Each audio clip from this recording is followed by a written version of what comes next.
Assalamu alaikum wa rahmatullahi wa barakatuh. May the peace, mercy and blessing of Allah subhanahu wa ta'ala be upon all of you.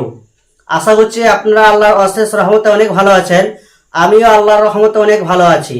আজ আমি আপনাদের সামনে খুব important একটা বিষয় নিয়ে কথা বলবো। সেই বিষয়টা হচ্ছে মুমিন কারা।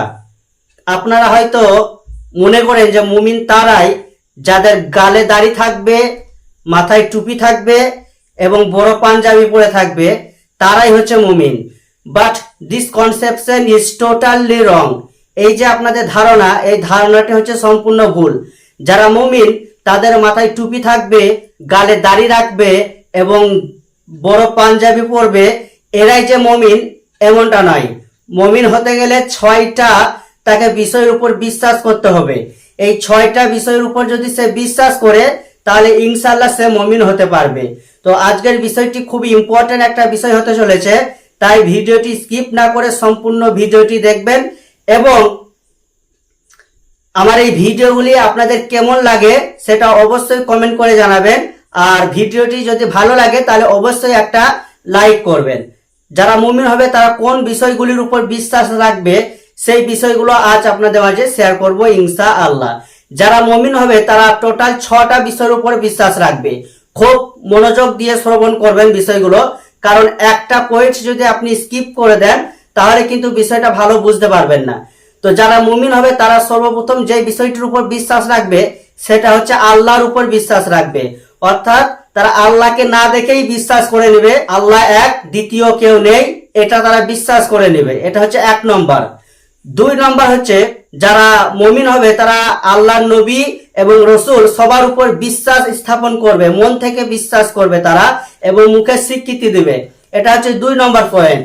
3 নম্বর পয়েন্ট হচ্ছে যারা মুমিন হবে, যারা নিজেকে মুমিন দাবি করবে, তারা 3 নম্বর যে বিষয়টির উপর বিশ্বাস রাখতে হবে সেটা হচ্ছে ফেরেশতাদের উপর তাদের বিশ্বাস রাখতে হবে। অর্থাৎ আল্লাহ সুবহানাহু ওয়া তাআলা যে অগণিত ফেরেশতা সৃষ্টি করেছেন, তো সেই ফেরেশতাদেরকে তাকে বিশ্বাস করতে হবে। যদি সে বিশ্বাস না করে তাহলে কিন্তু সে মুমিন হতে পারবে না। এটা হচ্ছে 3 নম্বর। 4 নম্বর হচ্ছে আল্লাহ সুবহানাহু ওয়া তাআলা যে আসমানি কিতাবগুলো পাঠিয়েছিলেন বা এর আগে যত আসমানি কিতাব এসেছে, কুরআন, তৌরাত, জবুর, যত আসমানি কিতাব এসেছে সবগুলোর উপর বিশ্বাস রাখতে হবে, তবেই সে মুমিন হতে পারবে। এটা হচ্ছে 4 নম্বর। 5 নম্বর যে পয়েন্ট সেটা হচ্ছে যদি কেউ মুমিন হয় তাহলে তাকে তাকদীরের উপর বিশ্বাস রাখতে হবে। অর্থাৎ আমার ভালো হোক অথবা খারাপ হোক সবকিছু একজনের ইচ্ছায় হয়, তিনি হলেন আল্লাহ। এটাকে তাকে মেনে নিতে হবে। যদি সে এটা না মেনে নেয় তাহলে কিন্তু সে কখনোই মুমিন হতে পারবে না। এটা হচ্ছে 5 নম্বর পয়েন্ট। এবং সর্বশেষ যে পয়েন্ট সেটা খুবই ইম্পর্টেন্ট পয়েন্ট, সেটা হচ্ছে যে আমরা এখন জীবিত আছি, একদিন সবাই মরে যাব এবং মরে যাওয়ার পরে আমাদেরকে আবার কিয়ামতের দিনে সব হিসাব নেওয়া হবে। অর্থাৎ পরকালের যে বিষয় সেটা তাকে বিশ্বাস স্থাপন করতে হবে।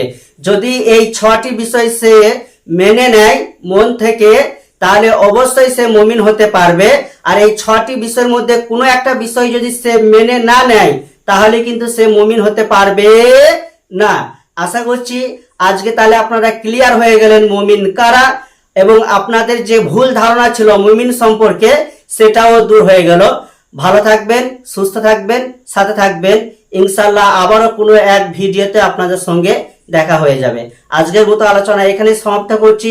আসসালামু আলাইকুম ওয়া রাহমাতুল্লাহি ওয়া বারাকাতুহু।